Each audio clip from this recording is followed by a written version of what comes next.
Hey, this is Marshall with the Life of Marshall. Just wanted to do a quick vlog thing. I guess that's what these are called. So we're going to do a vlog. I've been working on that media server, and yes, it's changed a little bit from what I originally expected. Ran into some issues with the previous server case, which I have on the ground over here, which is none of my drives would fit. I tried to print out the carriers for the drives. That didn't go very well.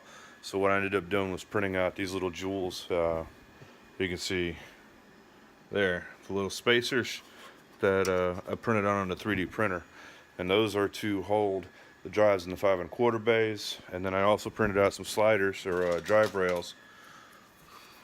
These here that go on the side of the hard drives, so they'll slide into the drive bays on the container there. A little bit of process, but it looks like, let me try and get this camera flipped around really quick. Heck with it. I'm printing stuff out. Yep. Each set takes about 2 hours, which is kind of ridiculous to be honest with you, but you know, whatever. I really expected 3D printers to be a lot faster than that, but apparently not. But once you get them on the drive, I mean, they work great. This is how the hard drives have to slide in. Oh geez, I got it backwards. Here we go. I think you already know what's going on here and I'm just wasting time, but you know, whatever. For those people that may not know, golly, I can't even get this camera aimed right. I'm retarded.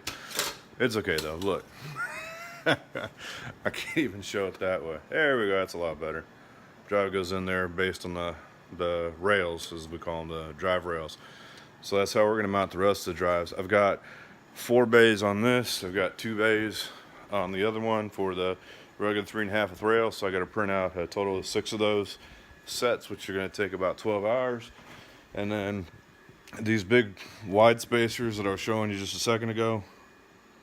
Yeah, these here. A set of these takes about 6 hours to print out, and I have to get 4 of those.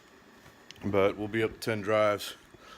And then on the inside of the computer, I've got 2 128 gigabyte M.2 drives that we'll use for boot and cache.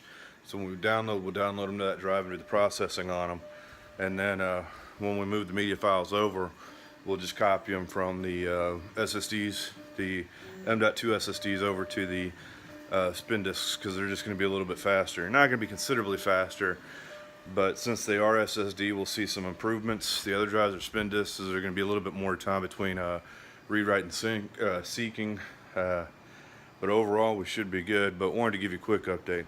Ooh, yeah. Second part is, man, I don't know where I lost my mind on this, but it's not uncommon, to be quite honest with you. But fans, since all the fans on the other system died, I had gosh, how many was it? There's at least 10 fans in that server case. They've all, most of them are dead.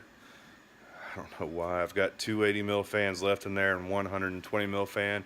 So I'm gonna have to move them over to this big Cool Master case that I've got. The reason I'm using this one, it looks jacked up, but again, this one's not made for aesthetics, it's made for function. So I'm gonna get those switched over here soon too. But I really hope to have a build guide here shortly, because this is taking way too long. Way too long, it's really driving me bonkers. Either way, giving you an update, don't want to ramble. I'll let you know how things go as they happen. We'll talk later.